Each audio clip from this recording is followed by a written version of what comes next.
Bonsoir à tous, vous regardez BBC Info, voici les titres. La RDC tient enfin un gouvernement après 7 longs mois de tractation entre le président Tshisekedi et l'ex-chef de l'État, Joseph Kabila.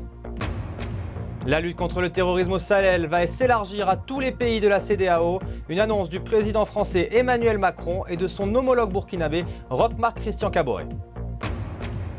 Et en fin de journal, direction Abidjan, Côte d'Ivoire, au rendez-vous des acteurs de la communication digitale afin de comprendre le business juteux des réseaux sociaux. Cela fait 7 mois que la République démocratique du Congo l'attendait, mais c'est désormais chose faite. Dans les premières heures de ce lundi, un gouvernement a enfin été nommé par le Premier ministre Sylvestre Ilunga.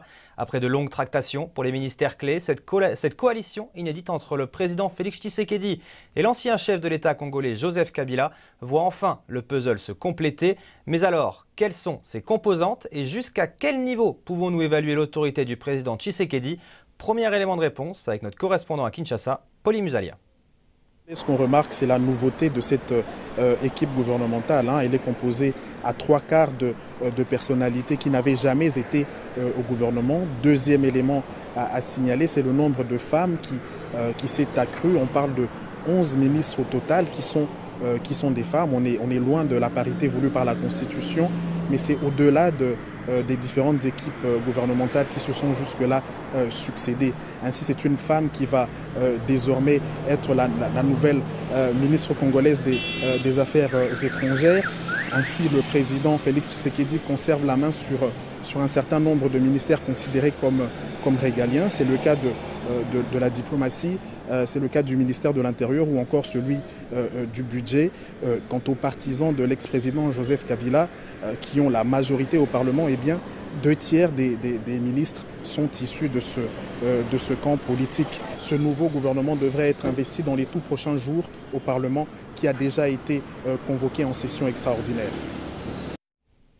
Et pour explorer le sujet plus en détail, nous retrouvons Bob Kabamba, professeur de sciences politiques à l'Université de Liège et grand spécialiste de la RDC. Bob, merci d'être avec nous. Tout d'abord, on savait que Félix Tshisekedi n'allait pas avoir totalement la main mise sur ce gouvernement. Mais que vous inspire cette formation? Est-ce que l'on peut parler de rupture? Et surtout, le président sort-il gagnant? On ne peut pas parler de rupture puisque la plupart des ministères sont occupés par quand même de hauts cadres politiques de différents camps. C'est-à-dire, grosso modo, ce ne sont pas véritablement les leaders qui ont été cooptés comme ministres, mais essentiellement, on va dire, de hauts cadres de ces différentes formations politiques. Alors, par ailleurs aussi, on peut quand même saluer le fait que Félix Tshisekedi a réussi quand même à écarter quand même beaucoup de poids lourds du côté de Kabila, mais aussi souligner que Kabila aussi a réussi à avoir la même démarche vis-à-vis de Tshisekedi. Donc, on peut dire qu'il y a une recherche de rééquilibrage entre les deux pour que, et du côté de Félix Tshisekedi et du côté de Joseph Kabila, qu'ils puissent continuer à avoir la mainmise sur la gestion du pays.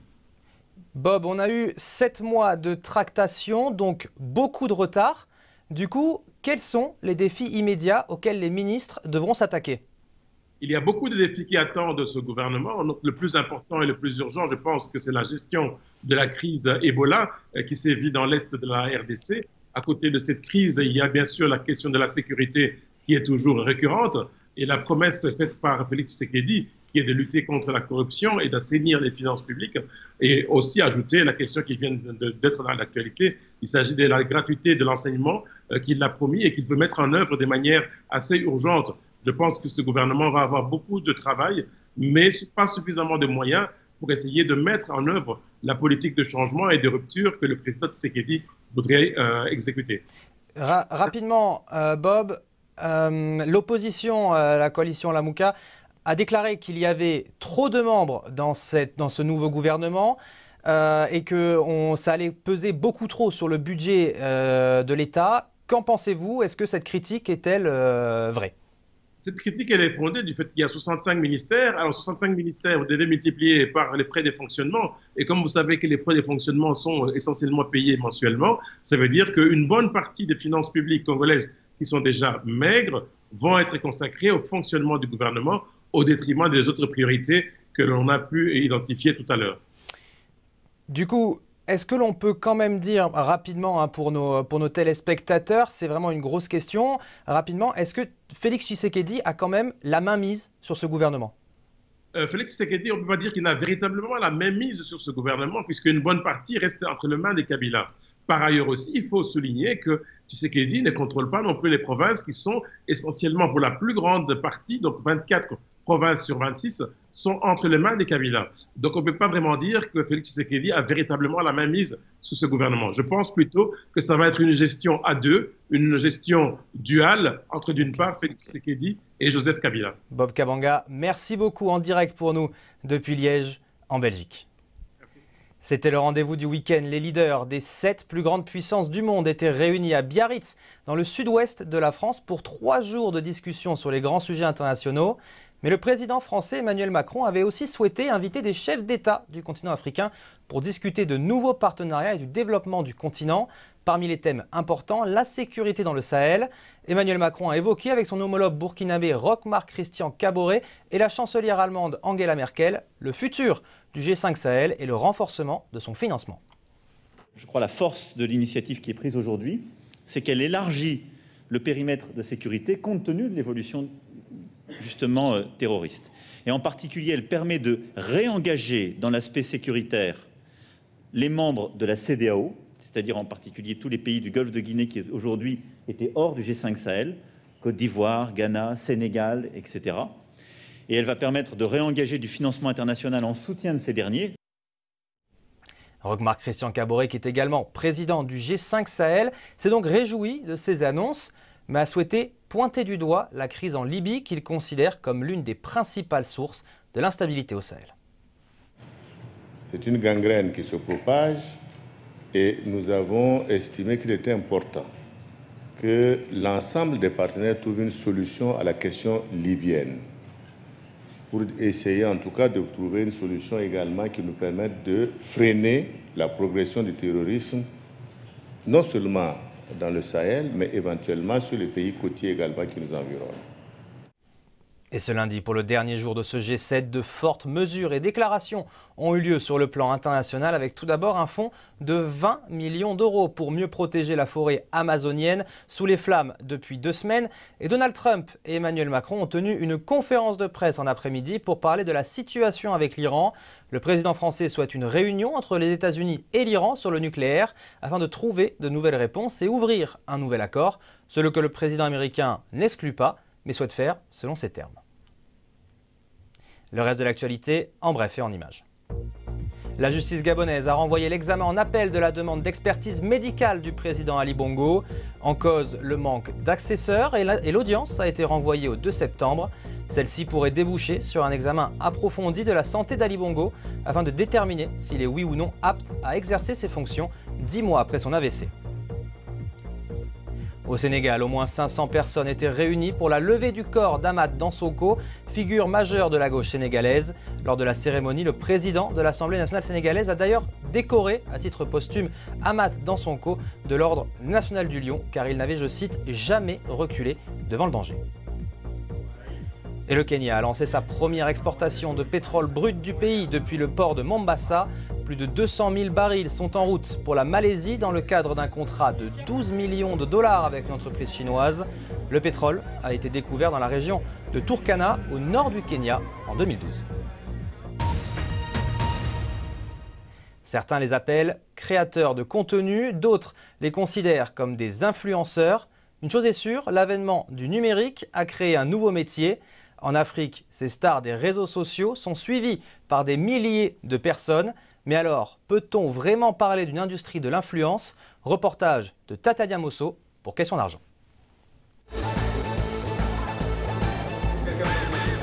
Abidjan, la capitale économique ivoirienne, accueille le rendez-vous incontournable des acteurs de la communication digitale en Afrique. 500 participants pendant 2 jours. Ils viennent de tout le continent, mais aussi d'ailleurs. Et je vous emmène à la rencontre de la nouvelle génération d'influenceurs. Bonjour les gars, moi je m'appelle Florent Amani à l'état civil, aka Observateur Ben, je fais des vidéos sur internet. Si vous voulez voir mes vidéos, bien sûr, c'est sur Instagram, Facebook, Twitter, Snapchat. Avec 1 million de followers sur Instagram et 1,5 million sur YouTube, Observateur Eben est l'une des personnalités des réseaux sociaux les plus suivies en Côte d'Ivoire. J'étais au concert de Nicki Minaj. Moi, j'ai filmé, ça m'a énervé, j'ai dit un truc. Ça a buzzé, il n'y a même pas 3 jours, je ne sais pas, elle a vu. Ça a fait 4 millions de vues partout, donc c'est au pif. Tu as un concert de Nicki Minaj. Voilà, depuis on entend, elle ne vient pas. Je vais lui envoyer un message. Je lui ai envoyé un DM. A tout de suite, je lui ai envoyé un DM. Si elle ne vient pas, je la clash. Oh, Nicki Minaj! I love you! I love you! Et les jeunes femmes ne sont pas en reste avec la blogueuse ghanéenne Afua Rida qui partage ses conseils mode ou capillaires sur différentes plateformes. Mon nom est Afua Rida. Je suis influenceuse mode. Le phénomène des influenceurs est assez nouveau au Ghana, mon pays, mais aussi dans le reste de l'Afrique. Donc je dois encore beaucoup expliquer les choses aux gens, les éduquer. Généralement, ça prend quelques années avant de pouvoir dire que vous travaillez à 100% comme influenceuse et avant de pouvoir se faire de l'argent. Beaucoup de gens qui commencent dans le métier, après 1 an, ils se disent « Je peux gagner de l'argent, j'ai besoin de ça, j'exige ceci ». Mais c'est pas comme ça que ça se passe. Vous devez travailler vraiment dur et faire vos preuves auprès des marques et espérer que ça marche. L'Afrique a connu la plus forte croissance d'utilisateurs d'Internet dans le monde.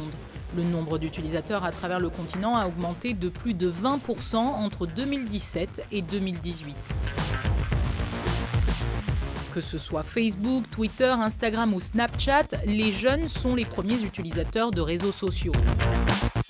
Si tout le monde ne deviendra pas une star d'Internet, de plus en plus de jeunes Africains s'emparent des réseaux sociaux et leur dynamisme est loin de s'essouffler, alors restez connectés.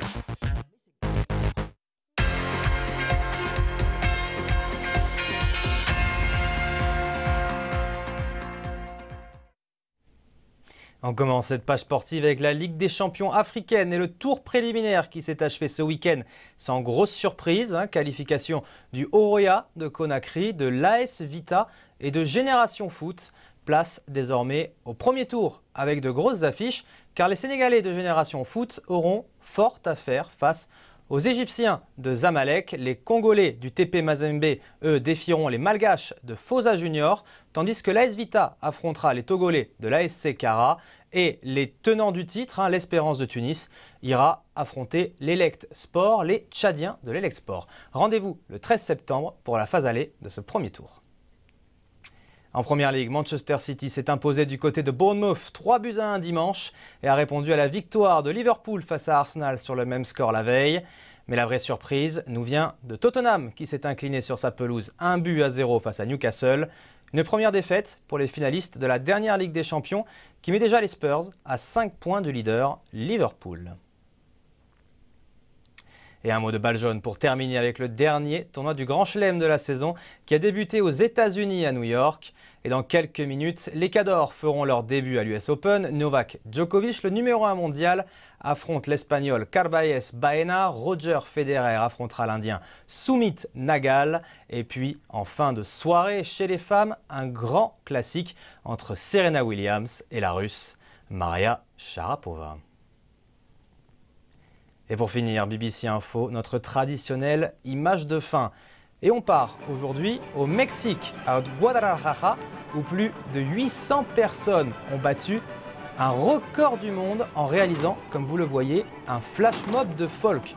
C'est tout simplement une danse contemporaine au Mexique, une danse traditionnelle. Et pour entrer dans l'histoire, eh bien, il fallait que cette chorégraphie soit parfaite pendant 5 minutes. Malgré la chaleur et 4 heures de préparation, eh bien, ils y sont arrivés, écrasant le précédent record qui avait tout de même rassemblé 450 personnes en 2011. C'est la fin de ce journal. Merci de l'avoir suivi au Cameroun sur Canal 2 International. Mais où que vous soyez, nous vous souhaitons une bonne soirée. Et quant à moi, je vous dis à demain pour un nouveau BBC Info. Au revoir.